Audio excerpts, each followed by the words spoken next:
sur ce que c'est qu'une séparation conflictuelle. Je peux confirmer ce qu'a dit René, puisque donc mon histoire est surtout celle de mes enfants, mythologique, et je peux confirmer des faits que je vis et que mes enfants vivent donc depuis 10 ans. Donc le départ de l'histoire, c'est un divorce pour violence conjugale. Donc je dépose plainte à la gendarmerie avec déjà des convocations. Ensuite, je me décide quand même à divorcer, sinon je ne serais peut-être plus en vie à ce jour-ci.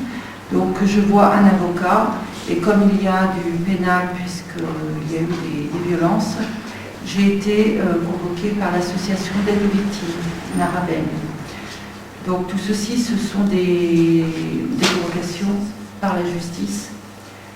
Et ensuite, donc, il y a eu le divorce qui me donne le droit de garde, avec des droits de visite tout à fait classiques chez le père.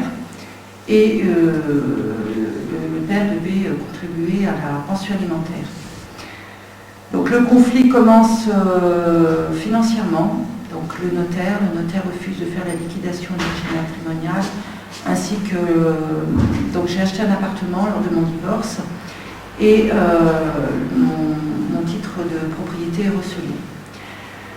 Donc pour les enfants, ils allaient chez le père tout à fait normalement pendant 1 an, mais mon ex-mari qui m'avait menacé de me faire perdre mon appartement commence à me harceler. Ces harcèlements ont duré 5 ans. Et ensuite, très rapidement, il ne paye plus la pension alimentaire. Donc c'est une loi. Donc là, je peux quand même insister sur le fait que c'est une loi qui est votée, mais qui n'est pas respectée. Donc je demande la pension alimentaire auprès de la CAF, puisque monsieur avait un emploi, et comme en parallèle, mon ex-mari nous harcelait, que les enfants témoignaient des signes de mal-être chez le père, c'est pas moi qui le disais, ce sont les enfants. Donc l'assistante sociale de la CAF alerte le conseil général. Et là, en 2006, bien nous voilà engrenés avec les services sociaux. Donc le conseil général qui intervient tant sur le plan social, donc financier, et sur les enfants, avec des convocations juge des enfants. Donc ce qu'ont vécu mes enfants, ont des convocations auprès des assistantes sociales, qui vont dans les établissements scolaires. Donc ça a commencé à l'école primaire et ça a continué jusqu'au collège. Des convocations à la police, puisque le conflit, voilà, comme René l'a dit, je confirme bien ce que René, mes enfants peut-être témoigneront plus tard, puisque ils ont été pris ils sont l'enjeu du conflit. Donc étaient convoqués aussi à la police, à la RAVEM, dans le cadre de la pension alimentaire et dans le cadre de visites médiatisées. Je précise qu'en 2006, en même temps que tombe un jugement JAF, j'obtiens la garde exclusive de mes enfants avec des preuves. Donc j'ai mes enfants 365 jours par an, mais en même temps le juge des enfants nous oblige une assistance éducative. Et l'assistance éducative donc, a perduré de 2006 à 2009. Donc pendant 3 ans, des convocations, des harcèlements, on est tombé vraiment dans un engrenage infernal. Et en parallèle, donc, je suis spoliée, j'ai la banque, le Crédit Agricole qui me bloque intégralement mon compte bancaire. Je suis convoquée pendant mon temps de travail, emmener un enfant, emmener le deuxième, j'assumais leur éducation comme j'ai pu, aller voir les professeurs, je ne sais pas comment j'ai fait, puisque tout a été un enchaînement, avec des privations de droits fondamentaux, c'est-à-dire que mes enfants ont vécu à mon domicile, nous avons passé 2 hivers sans gaz, donc sans chauffage, 2 ans sans eau chaude, et la pire des années, ça a été l'année 2009. où nous avons vécu 7 mois sans électricité. Et 3 mois après l'arrestation du père qui était devant ma porte, puisqu'il était pendant 5 ans devant ma porte, par période, des fois il était 3 fois par jour et des fois pendant 2 mois on ne le voyait pas, alors que les enfants étaient à mon domicile, il est arrêté menotté sous notre fenêtre, menotté en récidive alcoolique, et là d'une intervention de l'établissement scolaire qui oblige mes enfants enfin mon fils, parce qu'il était plus petit, plus jeune, plus malléable, à repartir chez le père, parce que le harcèlement judiciaire, mon ex-mari était soutenu par les services sociaux. Il y a eu au fur et à mesure un renversement de situation. Et convocation juge aux affaires familiales, juge des enfants. J'avais des fois jusqu'à 3 convocations dans le même mois. Juillet 2006, 3 convocations en justice le même mois. Octobre 2009, 3 convocations en justice le même mois. Octobre 2010, idem. J'ai eu mon nom avec de la prison ferme sur la presse locale, alors que mon fils, pour la représentation d'enfants, alors que mon fils, je ne le voyais plus depuis juillet 2009. Et donc, mon fils, depuis juillet 2009, il n'est pas rentré à la maison, et ma fille, depuis avril 2010. Voilà. Donc, ce sont 2 enfants qui sont maintenant orphelins de mère, puisque je suis encore là, je suis maman, j'ai eu quelques échanges SMS, ma fille a eu 18 ans, mais je veux dire, nous n'avons pas une relation normale. Qu'est-ce que pensent ces enfants avec tous ces intervenants, cette multiplicité d'intervenants, donc les services sociaux, les juges, la police, le collège, voilà, et en parallèle, je peux parler du Trésor public, parce que quand vous recevez un procès-verbal du Trésor public avec votre nom ainsi que le nom de votre fille, qui doit de l'argent, enfin, pour eux, je dois de l'argent, mais bon, je n'avais pas les moyens, j'étais en dessous des minima sociaux, il y a les coordonnées de ma fille, qui était mineure. Un jour ou l'autre, ça peut ressortir. Les écrits restent, on est bien d'accord.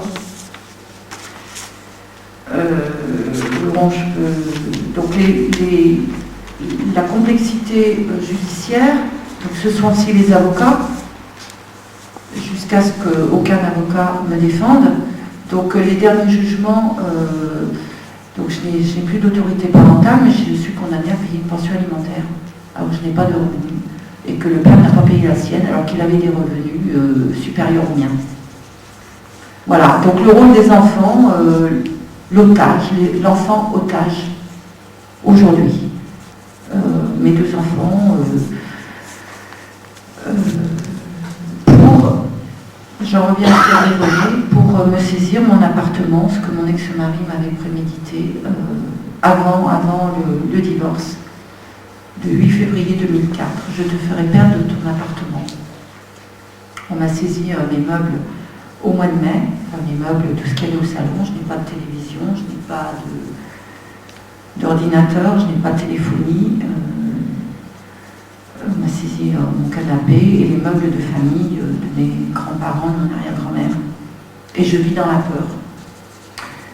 Ma fille a vu ceci. Mathilde est revenue constater ceci. Elle a 18 ans, elle a réussi son bac. Je peux être fière de chacun de mes 2 enfants. Mais il faut leur parler, Mathilde, puisque Jérôme, j'ai de la difficulté à réinstaurer un dialogue, donc je suis très prudente avec Mathilde, mais voilà, aux enfants, il faut dire la vérité. La vérité.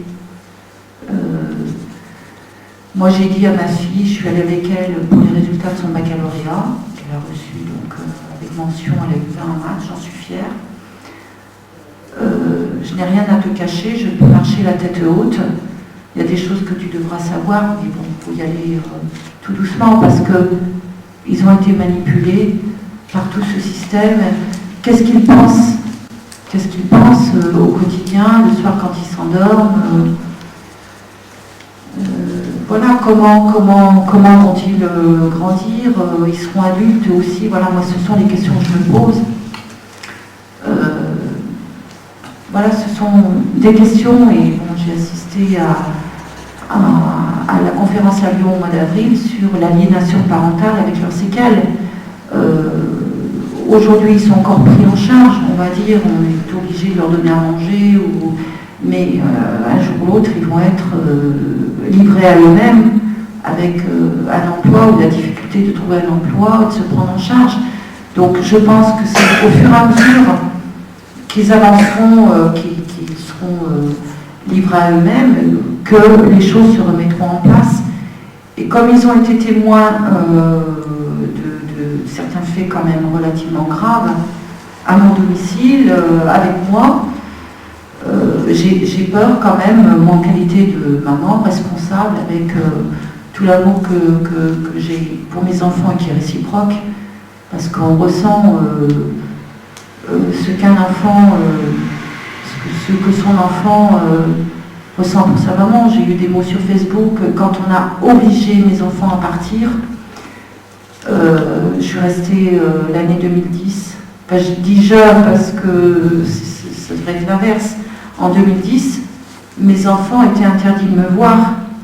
C'était pas écrit sur un papier, mais mes enfants m'ont fui parce que nous vivons dans la même ville, donc c'était des rencontres qui se pouvaient faire par hasard, dans le bus ou au supermarché, ou devant l'école, parce que je me suis présentée aussi à l'école. Quand vous voyez une maman, quand vous voyez vos enfants vous fuir, moi j'ai vu ma fille dans mon quartier, je prends le bus pour aller dans un sens, ma fille était dans l'autre sens, avec la rue qui nous séparait, on est restés mère et fille l'une en face de l'autre, sans se parler. Voilà, donc c'est un choc, vos enfants qui vous fuient. Donc qu'est-ce qu'on leur a dit? On leur a bien... Et qu'est-ce qu'ils pensent le soir?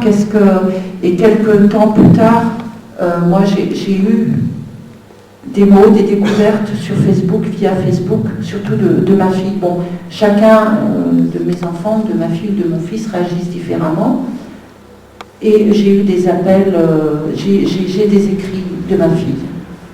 Maman, je les relis, je les ai imprimés. Je souhaite à tout le monde d'avoir une maman comme la mienne. Pardon pour le mal que je t'ai fait. Voilà, enfin, c'était au mois de janvier 2011, puisque j'ai porté une carte postale à ma fille que j'ai remis à la CPE du lycée, parce que le lycée est resté plus neutre que le collège. C'était émouvant, quoi. Et ma fille m'est tombée dans les bras en ville un samedi après-midi. Parce que je savais que je pouvais voir ma fille en ville, donc je traînais les rues pour essayer de voir mes enfants à une époque donnée. C'était à une période où voilà, ils étaient en ville plus que d'autres. Maintenant, je sais que mes enfants ne traînent plus en ville comme avant. Ils ont des périodes, l'adolescence, ils évoluent, ils sont avec les copains, les copines. Hein. Et tout par un coup, j'arrive, il y avait du monde dans les rues en hiver, mais c'était en période de solde. Et tout par un coup, des camarades à mes enfants, parce que je connaissais les camarades quand même. Et tout par un coup, une jeune fille vient vers moi, madame, et puis Mathilde m'est tombée dans les bras, quoi. C'était émouvant, on est allé au McDo qui était juste en face, le fait du hasard. Mathilde envoie SMS à son frère, et après c'est son frère qui est venu avec ses copains. Ça a été fort d'émotion, c'était très, très court, très bref. Je redis à ma fille, tu veux mon numéro? Mais maman, t'inquiète pas, j'ai gardé le numéro de téléphone. Parce qu'entre-temps, on avait changé le numéro de téléphone de mes enfants. Je n'avais plus pendant plusieurs mois de numéro de téléphone de mes enfants. Voilà. Donc tout ceci, moi je pense à mes enfants, quels sont leurs ressentis, quelles sont leurs pensées, et comment ils vont grandir. J'ai peur pour eux, à un moment ou à un autre. Je serai toujours là pour eux, Mais quand ils auront 25 ans, 30 ans, quand ils deviendront aussi parents, quand ils auront un conjoint, voilà, il y a une cassure encore aujourd'hui, puisque je ne les vois pas normalement. Enfin, faut que j'essaye d'inverser les rôles. Mes enfants ne voient pas leur maman. Pourquoi? Il n'y a pas de motif, il n'y avait pas de danger, il n'y avait pas de danger chez moi. J'ai même un écrit sur un jugement pour enfants.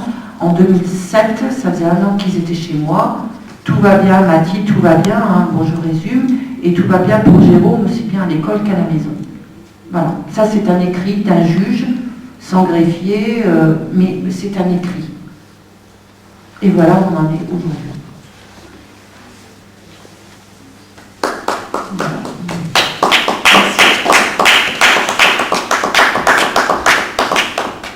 Et ma fille m'est tombée dans les bras en ville, un samedi après-midi. Parce que je savais que je pouvais voir ma fille en ville, donc je traînais les rues pour essayer de voir mes enfants à une époque donnée. C'était à une période où voilà, ils étaient en ville plus que d'autres. Maintenant, je sais que mes enfants ne traînent plus en ville comme avant. Ils ont des périodes, hein, l'adolescence, ils évoluent, ils sont avec les copains, les copines. Hein. Et tout par un coup, j'arrive, il y avait du monde dans les rues en hiver, mais c'était en période de solde. Et tout par un coup, des camarades à mes enfants, parce que je connaissais les camarades quand même. Et tout par un coup, une jeune fille vient vers moi, madame, et puis Mathilde m'est tombée dans les bras, quoi. C'était émouvant, on est allé au McDo qui était juste en face, le fait du hasard. Mathilde envoie SMS à son frère, et après c'est son frère qui est venu avec ses copains. Ça a été fort d'émotion, c'était très, très court, très bref. Je redis à ma fille, tu veux mon numéro? Mais maman, t'inquiète pas, j'ai gardé le numéro de téléphone. Parce qu'entre-temps, on avait changé le numéro de téléphone de mes enfants. Je n'avais plus pendant plusieurs mois de numéro de téléphone de mes enfants. Voilà. Donc tout ceci, moi je pense à mes enfants, quels sont leurs ressentis, quelles sont leurs pensées, et comment ils vont grandir. J'ai peur pour eux à un moment ou à un autre. Je serai toujours là pour eux, mais quand ils auront 25 ans, 30 ans, quand ils deviendront aussi parents, quand ils auront un conjoint, voilà, il y a une cassure encore aujourd'hui, puisque je ne les vois pas normalement. Enfin, faut que j'essaye d'inverser les rôles. Mes enfants ne voient pas leur maman. Pourquoi? Il n'y a pas de motif, il n'y avait pas de danger, il n'y avait pas de danger chez moi. J'ai même un écrit sur un jugement pour enfants. En 2007, ça faisait 1 an qu'ils étaient chez moi. Tout va bien, Mathilde, tout va bien, hein, bon je résume, et tout va bien pour Jérôme, aussi bien à l'école qu'à la maison. Voilà, ça c'est un écrit d'un juge, sans greffier, mais c'est un écrit. Et voilà où on en est aujourd'hui.